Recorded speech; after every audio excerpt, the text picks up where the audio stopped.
2023 better be the year for Xbox.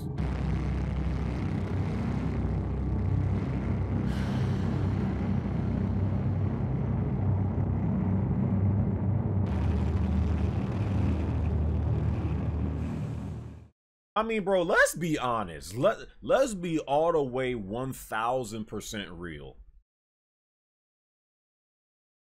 The only attractive element that Xbox has had these past few years is Game Pass. Game Pass has literally been saving Xbox these past few years. It's the one thing they got. Every time they have an event, every time they show a new game, they always got that.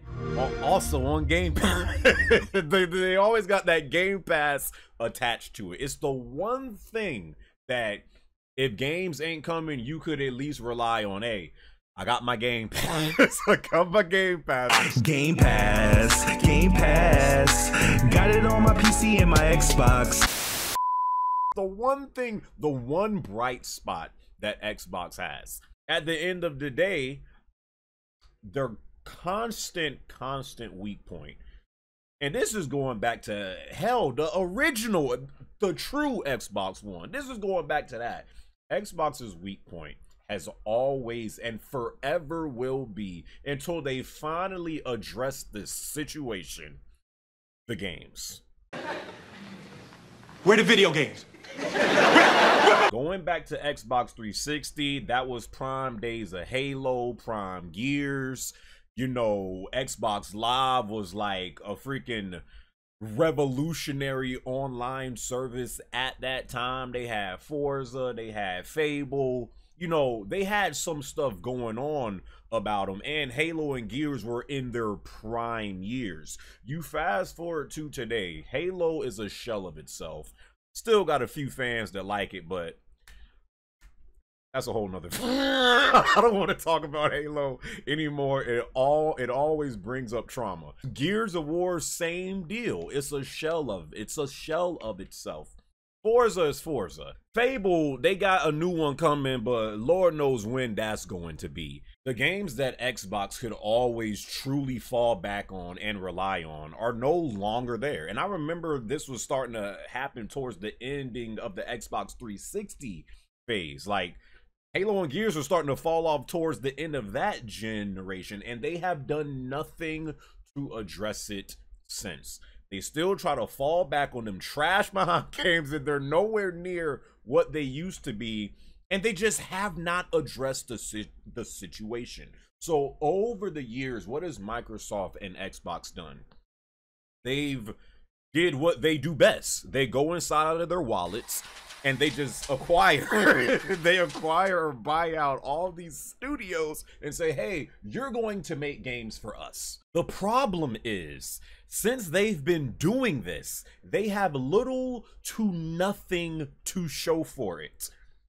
I remember back in like I don't know if it was 2017 or 18, to where like we was all getting excited because like Microsoft was buying all of these studios, these first-party studios that were supposed to specifically be making games for Xbox. That was damn near 4 or 5 years ago. Still haven't seen nothing yet. We are still waiting for what they're spending all of their money on for these studios to provide games for Xbox. I will tell you this right now, and this is me not having an Xbox since Xbox One. And these are like the early days of Xbox One. If I was an Xbox fan, like if I was an Xbot, and like I was one of them suckers always, you know, year in, year out, on a monthly basis, always trying to defend the console that I stand for and that I play games on, I would be very disappointed, because how could you not feel like you're left in the dark if you're an Xbox fan? You don't know what's coming next. You don't know when the next big game is going to be. Hellblade 2, which was supposed to be like a launch title, right, for the Xbox Series X and S, That junk seems like it's went dark. We don't know when Hellblade 2 is dropping. Fable, like I said before, we don't know when that's going to come out. The only thing they've shown for that is the CGI trailer. Starfield is supposed to come out later this year. Like I said before, I don't think that is going to be a game that day one is what people expect. I think it's going to, you know, year 2, year 3, that's when Starfield is going to like really start to get good. So you just have all these question marks if you're an Xbox fan on a yearly basis. No matter what generation you're in, you always have these question marks if you're an Xbox fan. Yo, what games are they going to have now? Is a Halo going to return to its prime days? Is Gears going to be good again? Like, it's the same like, when are we getting another when are we getting another Forza? It's the same questions year in, year out. And I don't know how long they could keep this going. I'm sure Xbox is still, you know, I'm sure it still, you know, sells well, you know. Some people don't want to play games on PC, so, you know, if you do want to play Xbox games, but you don't like playing games on PC, you still do buy an Xbox. You will always still probably play games on Xbox if that's your thing, but how much longer can this game plan keep going? How much longer can Microsoft try to depend on 343? I'm not going there. How much longer can they depend on Halo trying to get good again, or Gears trying to get good again? I know people love Forza, but how much longer can you depend on a car racing game to be like, you know, the selling point of your console? How much longer can you do that? And we all know Microsoft's pockets are deep, but if they spending all this money on these freaking game devs to make games for them, only for us not to know freaking these games could be 5+ years away. What is the purpose? And I just feel like this year has to be the year, because if we're being real, listen, Sony is in probably the best position that they can ever be in right now, because all they really have to do is show like 1 or 2 games each year, and they good. They don't need to do nothing else. Sony has to do the bare minimum because Microsoft does not pressure them. They don't get pressure from Microsoft. They damn sure don't get no pressure from Nintendo. So it's like Sony can literally just sit back and play at their own pace. They don't have to do nothing else. If Xbox was actually applying pressure to Sony the same way that they was applying pressure to them in the Xbox 360 era, Sony would really have to be on their P's and Q's. But because Xbox is not doing that no more, and, you know, people like to blame Phil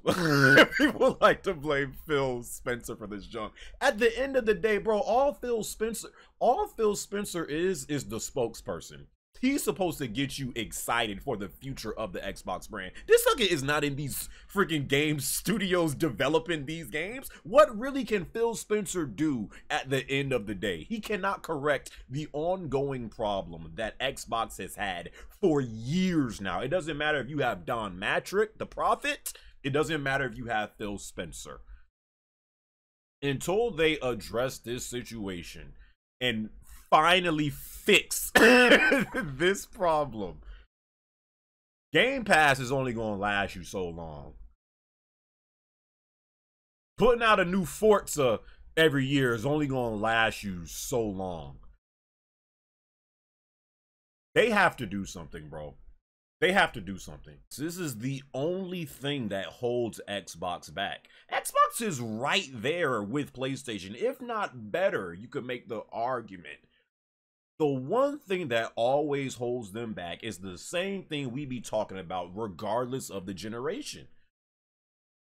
When is this junk going to change? Like, it's actually starting to piss me off. It's actually starting to piss me off, and I don't even own an Xbox. I want to see Xbox flourish. It's better for the competition, for the gaming industry. But when are they actually going to, when are we actually going to see the results?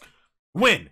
When are we going to see actual results? I'm tired of hearing about the future. We need the present day now. This is no Sony pony stuff right now. I'm being dead ass. Now.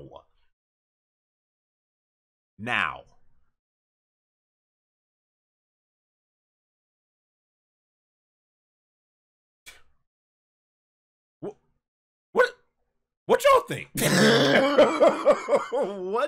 What do y'all think about Xbox's situation? What do you feel like Xbox has to do this year? Do you feel like they're going to have a great 2023, or is it kind of going to be like last year where they're just, you know, they're there, but, you know, ain't much going on? What do you feel like especially if you game primarily on Xbox? How do you feel like being an Xbox owner? Is Game Pass good enough for you and that's all you need? Your Game Pass?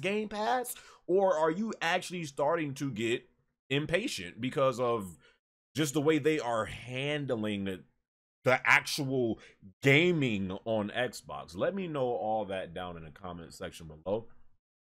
I hope you guys enjoyed this video. Phil Spencer, I'll be seeing you, my brother. This man, Phil Spencer, the same way when Obama went in, the same way when Obama became president, and when he came in, he had black hair. When he came out, he was like all gray. Yo, that's how Phil Spencer is starting to look, bro. Phil Spencer look like he is aging in dog years, bro. That gotta be a stressful ass job. Yo, imagine being a spokesperson for Xbox. You have no you have no control of when games are actually going to come out. You have absolutely no control of that. But each year you gotta go on stage and be like, this is what we this is what we have, and act excited about it. I feel for my dog, Phil Spencer, dog. I really do, bro. Y'all leave y'all thoughts and comments.